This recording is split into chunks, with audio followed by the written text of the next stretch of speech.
Welcome to Telugu one health. నేను మహాలక్ష్మి. ఈరోజు మనతో పాటు డాక్టర్ రాజశేఖర్ మాదాల గారు ఉన్నారు.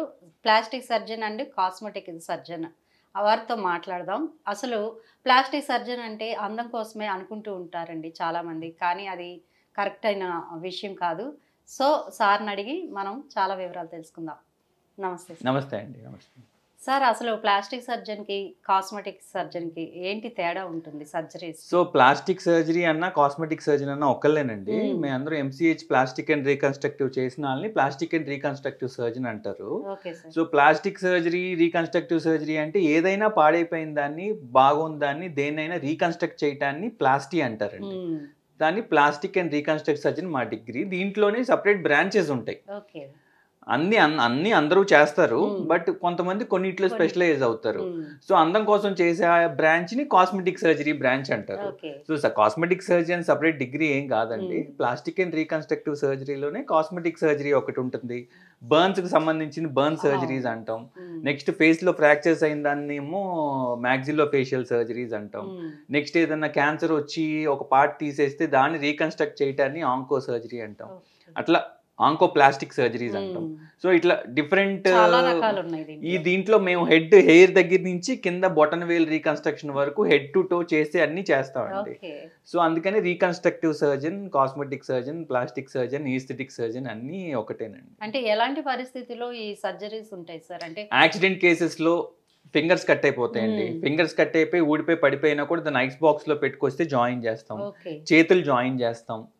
So this is all microvascular reconstruction surgeries కానీ ఇంప్లాంటేషన్ సర్జరీస్ కానీ అంటాం. అంటే యాక్సిడెంట్ జరిగిన ఎంత సమయంలోకి తీసుకురావాలి? విత్ ఇన్ 6 hours లో దాన్ని వెంటనే క్లీన్ చేసి ఒక నార్మల్ సెలైన్ వాటర్ కానీ మినరల్ వాటర్ లో కానీ ప్లాస్టిక్ కవర్ లో వేసి అందులో వేసి దాన్ని ఒక ఐస్ బాక్స్ లో పెట్టుకుని తీసుకొస్తే వీలైనంత తొందరగా తీసుకొస్తే రీకన్స్ట్రక్ట్ చేయొచ్చు. చేసే అవకాశం ఉంది. చేసాం కూడా, సక్సెస్ కూడా అయినాయి. అంటే ఎంత సమయం పడుతుంది సార్ సర్జరీస్? 8 to 9 hours పడుతుందండి ఒక్కొక్కసారి రీకన్స్ట్రక్షన్ మొత్తం చేయడానికి. పార్ట్ని బట్టి ఏలైతే 4-5 hours లో చేసేస్తాం.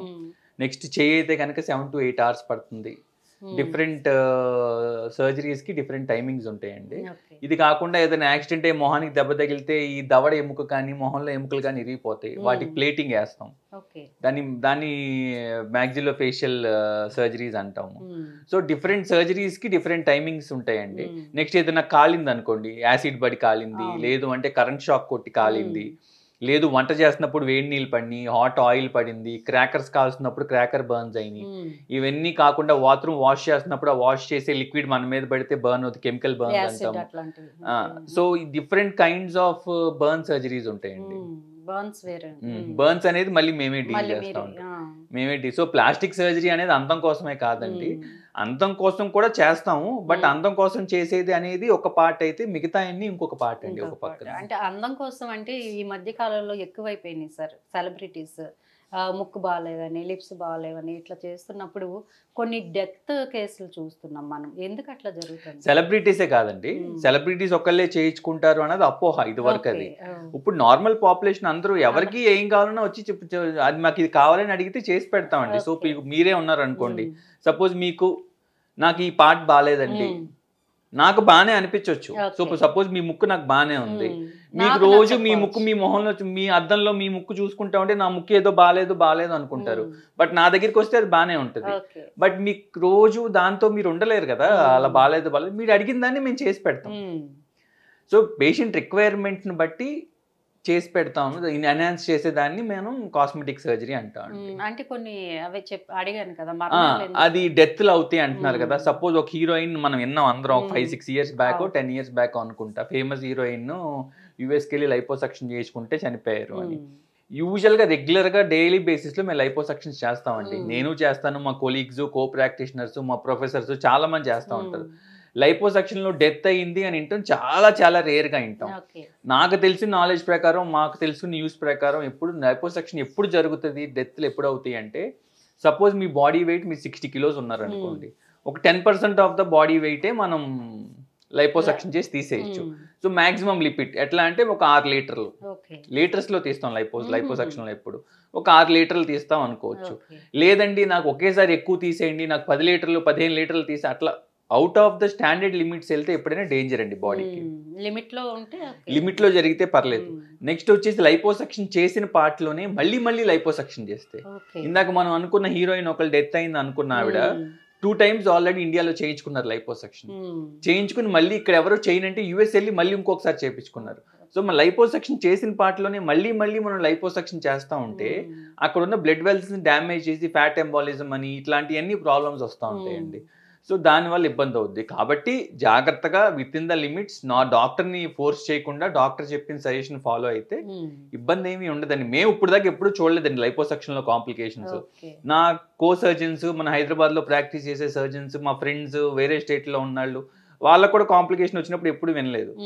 లైపోసక్షన్ అయితే సింపుల్ గా అయిపోయే ప్రొసీజర్ అండి. దాని అపోహలతో కాంప్లికేటెడ్, చనిపోతారు, ఏదో అయిపోతుంది అని చెప్పి ఎక్కడో ఒక చోట జరిగిన దాన్ని తీసుకొచ్చి అంటారు. కార్డియాక్ సర్జరీలో కాంప్లికేషన్స్ అవ్వండి, న్యూరో సర్జరీలో అవ్వవా, ఎందులో అయినా సర్జరీ అంటేనే కాంప్లికేషన్స్ ఉంటాయండి. కాకపోతే అందం కోసం చేసిన దాంట్లో కాంప్లికేషన్ అవ్వకూడదని ఎవరైనా అనుకుంటాం. డాక్టర్ చెప్పిన ఇన్స్ట్రక్షన్స్ ఫాలో అయ్యి జాగ్రత్తగా ఉంటే అవ్వదండి.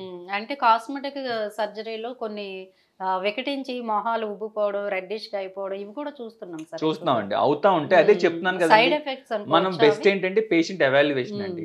పేషెంట్ తో జాగ్రత్తగా మాట్లాడుకుని పేషెంట్ కి ఉన్న కండిషన్స్ చూసుకుని వాళ్ళకి ఇంకేమైనా అండర్లయింగ్ కండిషన్స్ ఉన్నాయా, షుగర్ ఉందా, బీపీ ఉందా, థైరాయిడ్ ఉందా, దానివల్ల మనం చేసిన సర్జరీకి ఏమైనా ఇబ్బంది అవుతుందా, ఇవన్నీ ప్రాపర్ గా పేషెంట్ ని ఎవాల్యుయేట్ చేసుకుని ఒక కాసేపు వాళ్ళతో టైం స్పెండ్ చేసి ఒక 15-20 minutes మాట్లాడి ప్రాపర్ హిస్టరీ తీసుకుని మనం జాగ్రత్తగా చేస్తే కాంప్లికేషన్స్ రావండి. లేదు వాళ్ళు వచ్చి అన్రియలిస్టిక్ ఎక్స్పెక్టేషన్స్ తో వస్తారు. ఏమంటే నా మొహం ఆ హీరో మొహంలానే అవ్వాలంటారు, నాకు అలాగే కావాలంటారు. లేదమ్మా అంత మీకు అంత చేస్తే, సపోజ్ నోసే ఎగ్జాంపుల్ తీసుకున్నాం, మీరు బాగానే ఉందమ్మా కొంచెం ఎన్హాన్స్ చేద్దాం, ఎక్కువ వద్దు అంటాం. లేదండి నాకు ఎక్కువే కావాలంటాం. సో ఏదన్నా ఏంటంటే అదర్ దెన్ నార్మల్ లిమిట్స్కి వెళ్ళి ఎగ్జాగరేట్ చేసి వెళ్ళినప్పుడు ముందుకి టిష్యూ అనేది కొంతవరకే దాని ట్రామాని యాక్సెప్ట్ చేయగలదండి. మనం ఎక్కువ దాన్ని ఫోర్స్ చేసిన కొందికి డ్యామేజ్ అవుతూ ఉంటుంది.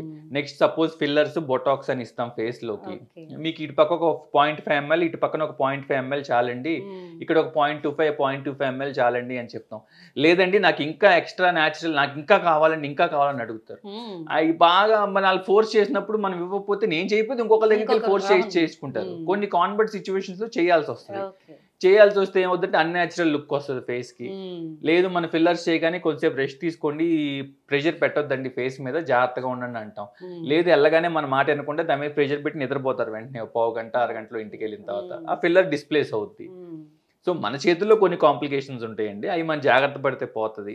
ఆ తర్వాత పేషెంట్ కేర్ కూడా వెరీ ఇంపార్టెంట్.